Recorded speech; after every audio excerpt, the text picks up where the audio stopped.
Olá a todos! Meu nome é Elisa Von Grol e eu sou doutoranda da Universidade Federal de Viçosa. Eu trabalho com besouros e tenho como hobby a macrofotografia. E por isso eu uni essas duas paixões para apresentar um pouco disso para vocês, neste meu trabalho intitulado Macrofotografia, desvendando a beleza dos besouros. Com o avanço da tecnologia e preços mais acessíveis, a macrofotografia tem crescido cada vez mais. Ela é muito interessante para visualizar e compartilhar animais, formas, cores e texturas que nem sempre são visíveis a olho nu. Embora ela seja bastante fascinante, ela exige um bom conhecimento das técnicas, muita paciência e perseverança, ainda mais quando lidamos com seres vivos e que voam, como os besouros. Coleóptera é a maior e mais diversa ordem do reino animal, com aproximadamente 420 mil espécies descritas. O tamanho corporal é bastante variável, podendo ter poucos milímetros até 200. Por serem facilmente encontrados e muito bonitos, eles são comumente fotografados, tanto por motivos artísticos quanto por motivos científicos. Então eu tenho aqui como objetivo apresentar e comparar as diferentes técnicas e estratégias da macrofotografia, segurando a câmera e único disparo. Ou seja, eu não vou falar sobre fotografia com tripé nem empilhamento. Também quero trazer alguns desafios e facilidades de fotografar besouros. Primeiro temos que escolher onde fotografar, campo ou estúdio. O campo tem menor número de vantagens, mas dependendo dos objetivos, as vantagens são muito mais significativas. Isso porque vocês vão encontrar os besouros no habitat e ver comportamentos interessantes, que muitas vezes não são possíveis em estúdio. Já o estúdio traz uma boa quantidade de vantagens: menos peso para carregar, menos chances de perder o besouro, por isso dá para fazer mais fotos, tem mais luz, maior segurança, dá para fazer cenários e não tem limitação de horário, além de não ter aquele sol nas costas.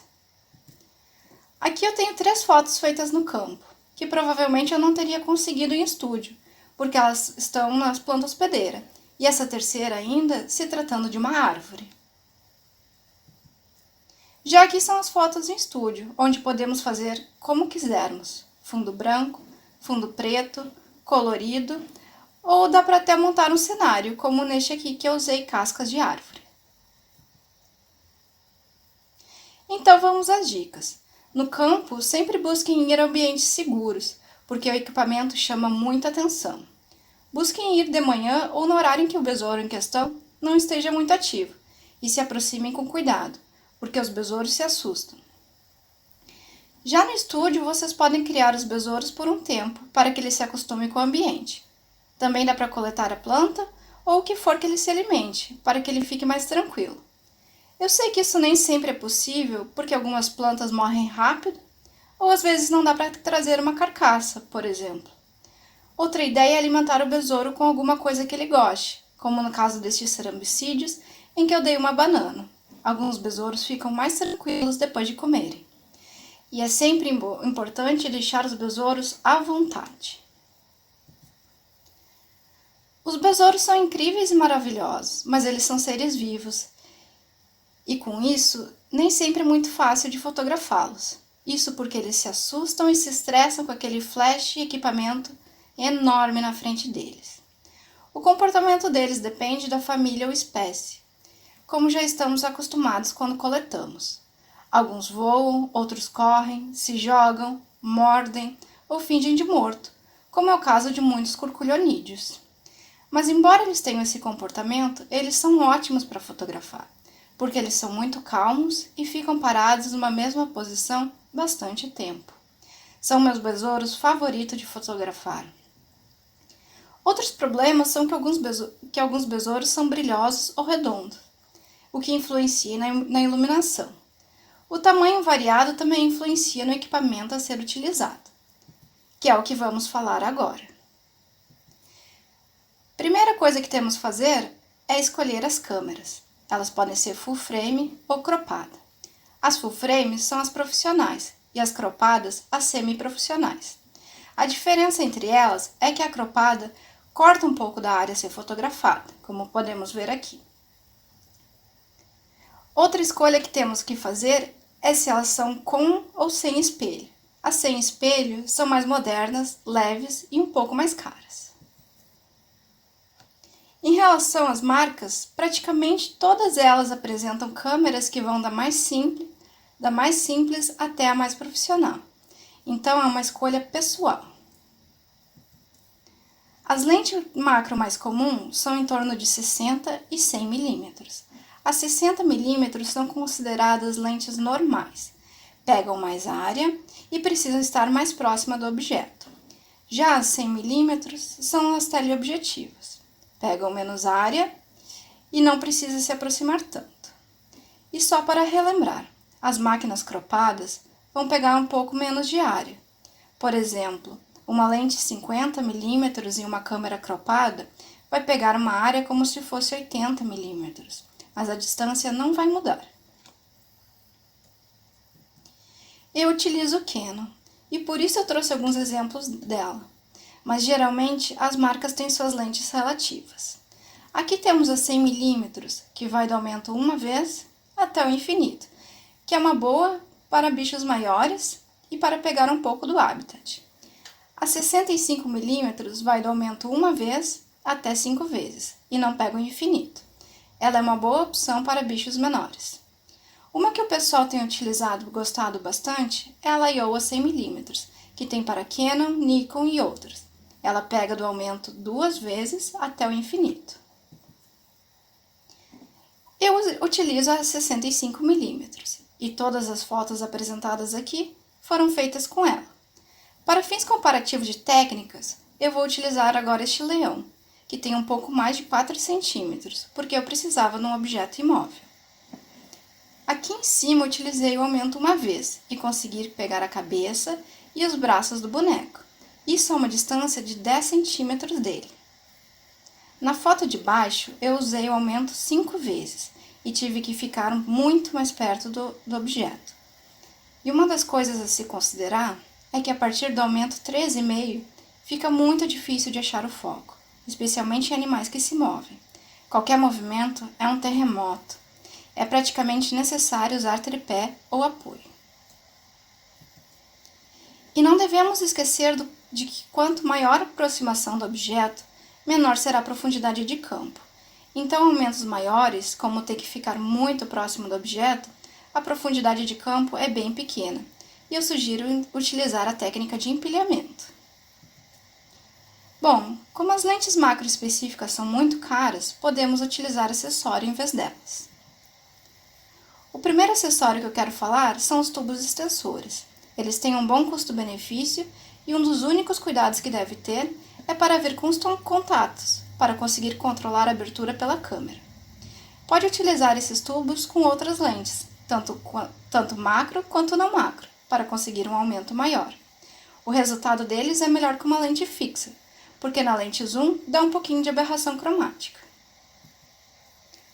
Aqui eu coloquei 2 tubos extensores. Eles geralmente vêm num kit com 3, mas eu só tenho 2. Junto com uma lente zoom no modo infinito e em 100 mm.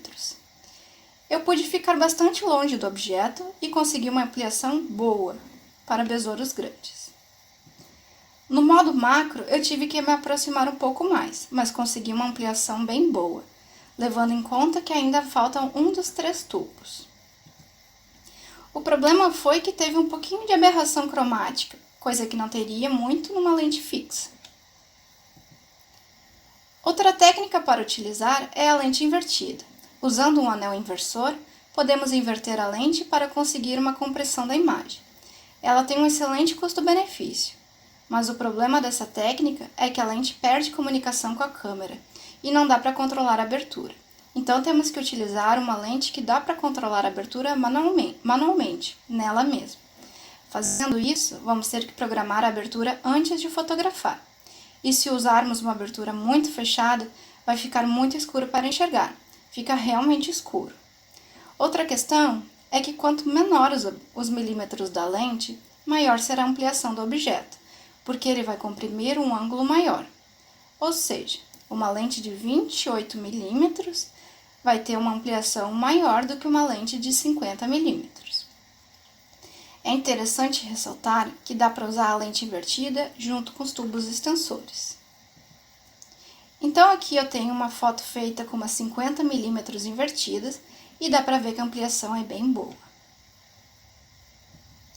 Essa imagem eu fiz com a lente invertida mais os 2 tubos extensores e a foto ficou mais ampliada ainda. E como é uma lente fixa, deu pouca aberração cromática, causada pelos tubos extensores. Uma questão que devemos ter em mente é que os besouros variam muito de tamanho, e ficar trocando de lente, trocando tubos e invertendo lente o tempo todo pode causar sujeira no sensor, o que é o terror dos fotógrafos. Outro acessório que dá para usar são os filtros close-up. O mais utilizado é da marca Raynax, mas eu achei muito difícil de encontrar no Brasil. Ele é muito interessante porque pode colocar em qualquer lente e acrescentar ainda os tubos extensores. Ele também é bom para quem tem aquelas câmeras que não dá para trocar a lente, porque é só acoplar na frente da lente. Eu particularmente nunca utilizei esse filtro, então eu indico assistir este vídeo, onde mostra bem como ele funciona. Outra coisa que as pessoas têm utilizado muito são smartphones com lente específica, que podem ser separadas ou inclusas no equipamento. As separadas dependem muito do smartphone, e eles geralmente não dão uma imagem boa para imprimir. Essa lente específica aqui, ela é muito utilizada, mas eu também nunca testei, por isso indico este outro vídeo, onde explica como ela funciona. No geral, é necessário se aproximar muito do objeto, e ele causa uma grande distorção fora do centro. Mas para alguns casos, ela pode ser uma boa opção. O celular que eu testei foi esse da Samsung, que já vem com uma lente macro. Primeiro eu testei o zoom dele, que chega até 8 vezes, ampliou bastante, mas a qualidade é bem ruim. Já a lente macro tem uma qualidade melhor, mas uma ampliação menor, e tem que chegar muito perto do objeto, treme bastante.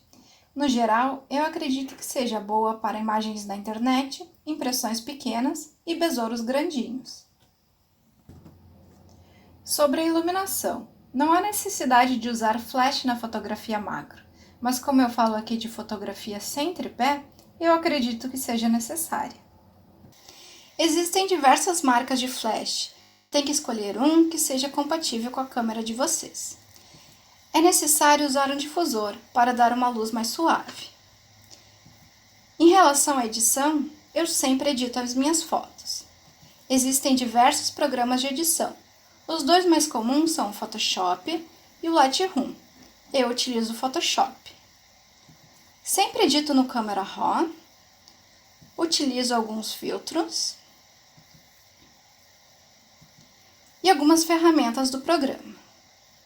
Eu geralmente edito muito pouco minhas fotos, mas isso varia de foto para foto. Uma coisa que eu nunca faço é alterar o besouro. Então, onde divulgar? Existem inúmeros sites para divulgar.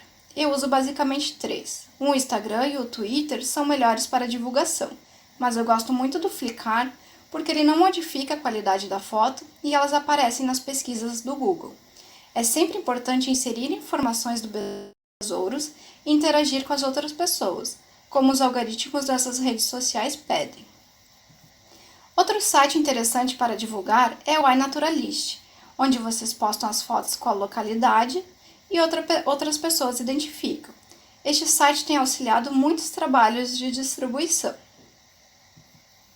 A macrofotografia ela é muito trabalhosa, demanda muita paciência e pode ser muito onerosa, especialmente para nós brasileiros, por causa do alto dólar e das altas taxas de importação. Porém, ela é muito gratificante, porque ela é bem vista por alguns editores. Além do mais, ela pode ajudar na educação ambiental, porque as pessoas não costumam ver os besouros quando estão na natureza, mas podem conhecer eles pelas redes sociais. E conforme onde postarmos, poderemos ajudar nos dados de distribuição. Eu queria deixar aqui apenas um lembrete. Essa é uma apresentação, é apenas um resumo. e eu só tratei de fotografia segurando a câmera e único disparo. Existem outras técnicas e formas de fotografia. Então eu quero agradecer a todos pela atenção. Muito obrigada. Qualquer dúvida vocês podem me perguntar no chat, mandar um e-mail ou me achar nas redes sociais. Obrigada a todos.